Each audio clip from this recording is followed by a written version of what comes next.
Kalau kita selalu berdebat soal dalil-dalil tentang pengharaman sesuatu atau penghalalan sesuatu, maka kita akan seterusnya menjadikan Tuhan sebagai objek sengketa.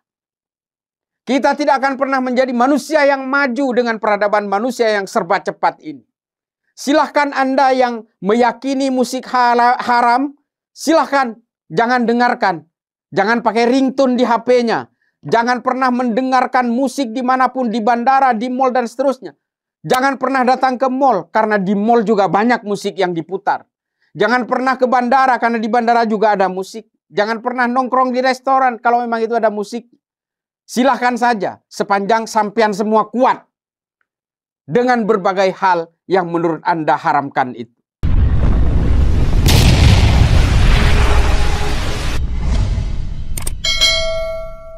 Assalamualaikum warahmatullahi wabarakatuh. Kita akan membahas soal musik nih. Musik sebenarnya video lama yang dilansir oleh Ustadz Adi Hidayat tentang musik. Sehingga Ustadz Adi Hidayat diserang oleh banyak orang, terutama dari kalangan Wahabi Salafi, seolah-olah Ustadz Adi Hidayat menghalalkan musik. Sebenarnya dalam konteksnya, kalau kita lihat videonya Ustadz Adi Hidayat, justru memberikan gambaran bahwa musik itu adalah persoalan ikhtilaf. Ada yang memperbolehkan, ada yang melarang, dan juga ada yang menganggap bahwa ini adalah ranah abu-abu. Ketika mengatakan Ibnu Abbas itu musik yang dimaksudkan, musik yang dilarang. Maka turunlah surat musik, surah ke-26 Asy-Syu'ara, para pemusik, para penyair, dimaktumkan di ayat 224 sampai dengan 227, wasyu'ara'u yattabi'uhumul ghawun, alam tara annahum fi kulli wadi yahimun. Kok ngaji kok jadi pandai, yang ramainya malah saling menghujat. Ngaji apa dapatnya? Coba antum ngaji, setelah itu kok pandainya pandai mencela, pandai menilai, pandai mencaci. Itu antum dapat apa? Lalu Anda katakan ngaji kami Quran dan Sunnah. Di mana Quran mengajarkan begitu? Di mana Sunnah mengajarkan begitu? Kan musibah itu. Yang kasihan tuh yang awam-awam baru pengen belajar, ketemunya yang begitu. Kan kasihan gitu. Saya tuh nggak pernah kenal Bapak Ibu sekalian, nggak tahu. Bayangkan, nggak kenal, nggak pernah ketemu, tiba-tiba mengatakan Ustadz itu bermasalah manhajnya. Ketemu aja nggak pernah. Ya. Lalu ada yang mengatakan saya pernah ngaji dengan beliau tahun sekian. Setelah saya tahu penyimpangannya saya tinggalkan. Ya silahkan aja kalau mau ditinggalkan, nggak ada masalah. Tapi ketika Anda menilai, itu yang dipertanggungjawabkan. Saya tidak menuntut Anda untuk datang. Ya, kalau mau ngaji dengan siapapun, alhamdulillah sepanjang bisa dekat dengan Allah. Tapi ketika Anda menuduh, tanggung jawab di hadapan Allah. Dan saya nggak pusing, nggak saya pikirkan. Kenapa saya bahas ini? Bukan karena tuduhan-tuduhan macam-macam. Karena teman-teman minta penjelasan hukum lengkap, saya bahas sekarang. Karena Anda aja. Bukan karena menjawab tuduhan. Jadi nggak ada hubungan, klarifikasi. Nanti bentar-bentar ada konten-konten pemburu konten nih, klarifikasi Ustaz tadi. Potong lagi nih. Nah, bentar lagi nih ada pemburu konten nih. Begini sejarahnya. Kalau kita melihat dari videonya Ustadz Adi Hidayat, Ustadz Adi Hidayat hanya mengetengahkan bahwa ketika Rasulullah dicaci maki oleh orang-orang kafir melalui syair-syair, lalu kemudian sahabat juga memberikan gambaran kepada Rasulullah ketika itu, bahwa Rasulullah juga mempunyai orang yang melawan syair-syair maupun musik ini dengan orang-orangnya yang memberikan syair dan musik yang mengarahkan kepada kebajikan dan kearifan. Nah, ini juga disampaikan di dalam videonya Ustadz Adi Hidayat itu. Artinya Rasulullah sendiri juga melakukan counter attack, kontra narasi terhadap serangan-serangan bagi umat Islam, dan juga Rasulullah ketika itu, di mana yang dilakukan oleh orang kafir dengan menggunakan syair-syair, Nabi juga melawannya dengan syair-syair dengan versi Islam. Artinya apa? Ustadz Adi Hidayat di situ mengetengahkan bahwa Rasulullah juga menggunakan syair atau menggunakan musik untuk melawan orang-orang kafir yang menyerang orang Islam. Dalam konteks ini, artinya musik atau syair-syair itu tidak selalu haram. Sepanjang dia memberi arus-arus utama terhadap perbuatan yang sifatnya bajik dan kearifan, Rasulullah juga melakukan itu. Artinya Rasulullah juga mengerahkan para musisi, orang-orang yang paham dan mahir dalam membuat syair, sehingga apa? Rasulullah juga memperbolehkan itu. Nah, kemudian Ustadz Adi Hidayat juga memberikan gambaran bahwa pada zaman Bani Abbasiyah maupun Bani Umayyah, orang-orang Islam juga menggunakan syair dan musik untuk syiar bagi orang-orang yang belum mengenal Islam. Nah, ini yang akan saya sampaikan di sini. Bahwa di dalam sebuah kitab namanya Kitabul Aghani yang ditulis oleh Al-Isfahani mengatakan bahwa pada zaman Khulafaur Rasyidin sudah ada orang yang bermain musik. Namanya Saib Khotir yang selalu bermain musik untuk menyampaikan pesan-pesan kebajikan. Nah, ini yang kemudian dilupakan oleh orang-orang Wahabi Salafi bahwa musik itu tidak mutlak diharamkan pada zaman itu. Kalau memang musik dan syair itu diharamkan, tentu saja para khalifah pada zaman itu sudah melarangnya. Nah, ini tidak. Justru Saib Khotir menggunakan alat musik berupa musik petik yang dikenal sebagai lut atau oud di Arab, untuk mengiringi dia ketika menyampaikan syair-syair itu dari rumah ke rumah. Ini diterangkan dalam Kitabul Aghani yang ditulis oleh ahli sejarah namanya Al-Isfahani pada abad ke-10. Nah, lalu kemudian musik ini berkembang.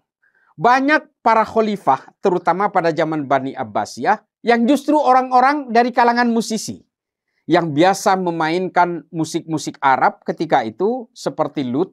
Lut itu adalah alat musik petik yang senarnya dipilih dari pelepah kurma yang dikeraskan. 4 senar ketika itu. Nah, lalu selanjutnya pada zaman Bani Abbasiyah juga muncul banyak ilmuwan muslim seperti Al-Kindi yang menetapkan salah satu notasi dasar dalam bermusik. Sebelum itu, banyak juga musisi Islam yang kemudian melakukan kodifikasi alat-alat musik Arab yang berserak di mana-mana kemudian dikumpulkan. Namanya Ibrahim Al-Mausili. Nah, ini kemudian yang tidak pernah diketahui artinya apa? Kalau memang musik ini mutlak diharamkan di dalam Islam, maka tentu saja para khalifah dan juga para pemimpin ketika itu pasti akan melarang musik. Tapi justru 3 khalifah awal di dalam Bani Abbasiyah itu juga seorang musisi. Ditambah lagi dengan Al-Farabi misalnya. Al-Farabi membuat sebuah kitab berjudul Al-Kitabul Musikal Kabir yang kemudian mempengaruhi musik-musik Eropa ketika kitab ini diterjemahkan ke dalam bahasa Latin. Kitab ini akhirnya di Eropa berjudul De Ortus Sintiarium. Nah, ini kemudian yang mempengaruhi berbagai khazanah-khazanah musik di dalam Islam. Selanjutnya kemudian ketika kekuasaan Islam itu betul-betul menguasai semenanjung Iberia dan Andalusia di Eropa, semakin banyak memunculkan musisi Islam yang menyampaikan syiar-syiar Islam melalui musik dan juga melalui syair-syair atau syair di dalam wacana yang kita kenal hari ini. Misalnya ada Ziryab. Ziryab ini nama aslinya adalah Abul Qasim Ali bin Nafi. Dia adalah seorang musisi yang pertama kali memperkenalkan alat untuk memetik senar yang disebut dengan kleptra itu dengan cakar elang. Ini adalah seorang musisi muslim. Dan bahkan Ziryab ini atau Abul Qasim Ali bin Nafi ini yang pertama kali menambahkan senar yang tadinya senar di dalam gitar itu ada 4, ditambahkan lagi menjadi 5. Ini adalah kontribusi dunia Islam pada zamannya kepada dunia musik di seluruh dunia. Sehingga kemudian musik ini tidak bisa lepas begitu saja dari berbagai khazanah Islam dan juga peradaban-peradaban Islam.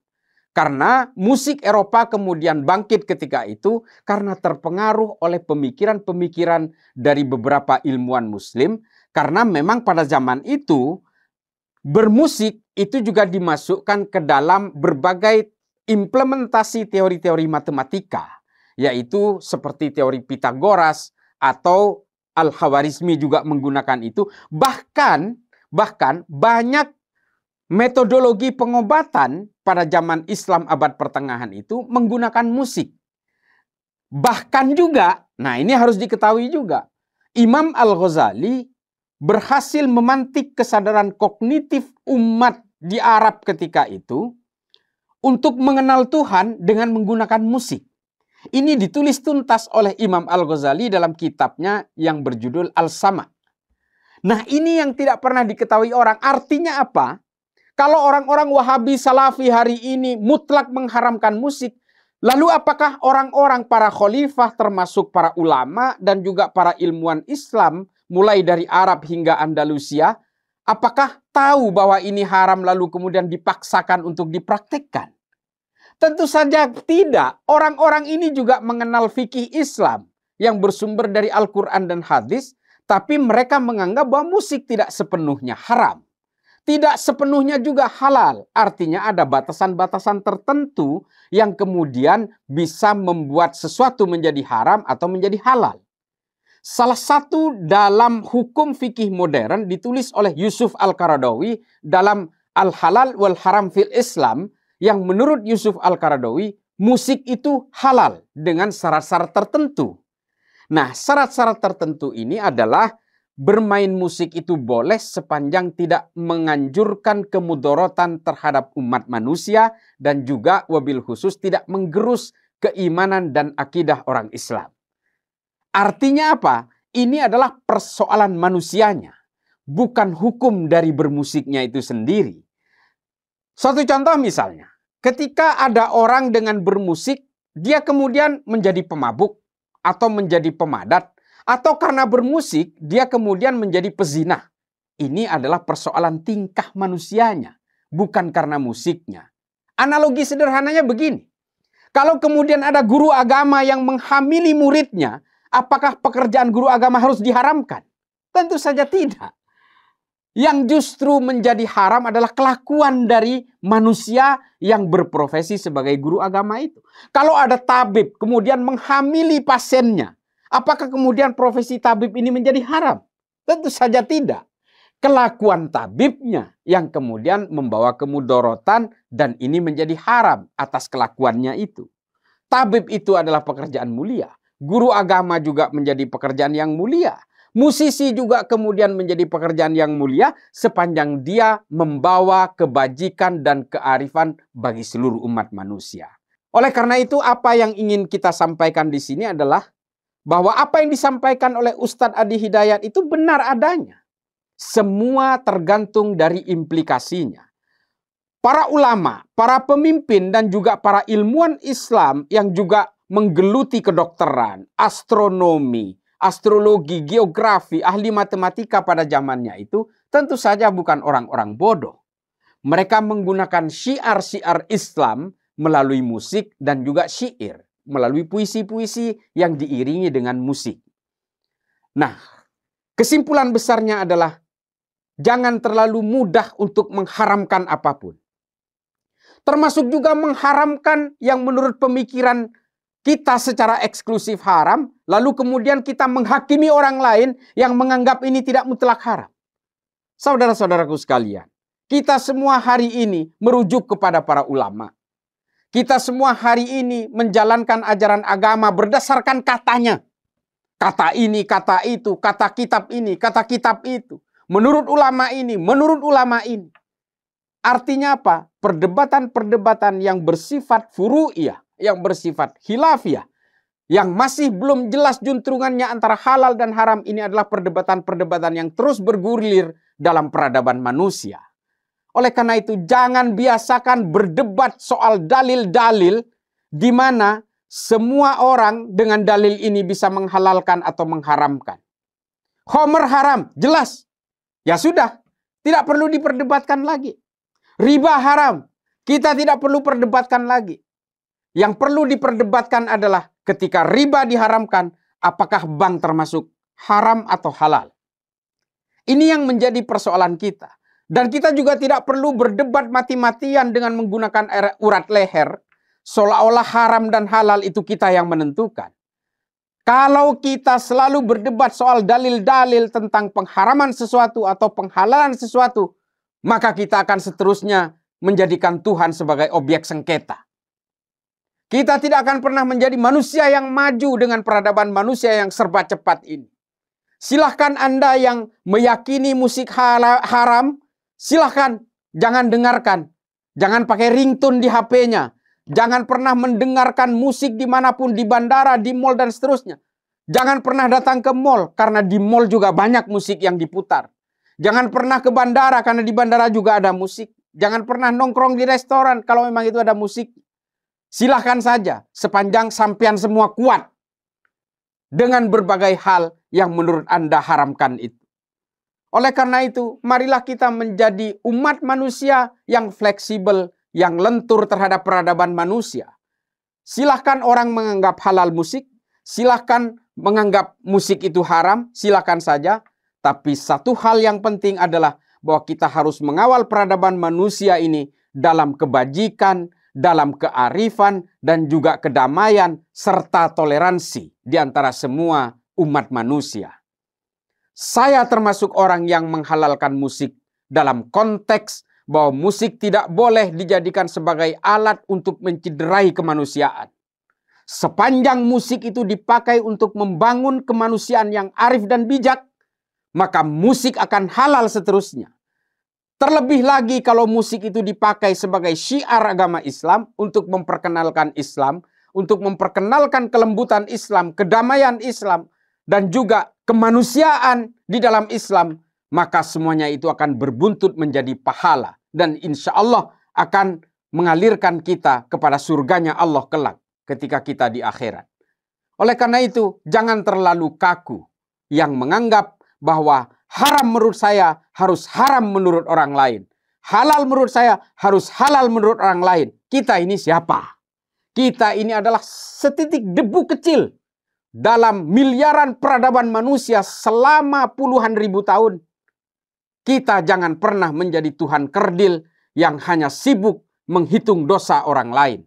Jangan pernah kita menjadi manusia yang selalu gelisah oleh berbagai perbedaan. Karena perbedaan di dalam diri manusia adalah sunnatullah, kehendak Allah. Saudara-saudaraku pemirsa MPTV, saya kira kita selesaikan semua perdebatan tentang itu. Silahkan yang menganggap bahwa musik itu haram, silahkan. Tutup kupingnya. Buang HP-nya. Dan jangan pernah dengarkan apapun yang bersifat musik, karena itu haram. Masuk ke dalam badanmu. Tapi kalau yang sangat lentur menganggap musik itu halal, itu adalah hal yang tetap bertumpu kepada kebajikan dan kearifan. Profesi apapun, bentuk apapun. Jika jelas-jelas diharamkan oleh agama, maka kita sepakat itu menjadi haram. Tapi kalau masih dalam konteks khilafiyah, masih dalam perdebatan, masih dalam tarik ulur, ada yang mengharamkan dan menghalalkan, maka sifatnya jangan pernah memaksakan keharaman atau kehalalan itu kepada siapapun. Saya kira begitu saja. Terima kasih banyak atas tanggapannya selama ini. Tonton terus MPTV. Mudah-mudahan bisa bermanfaat bagi saya pribadi yang fakir ilmu dan juga bagi siapapun yang menonton acara ini.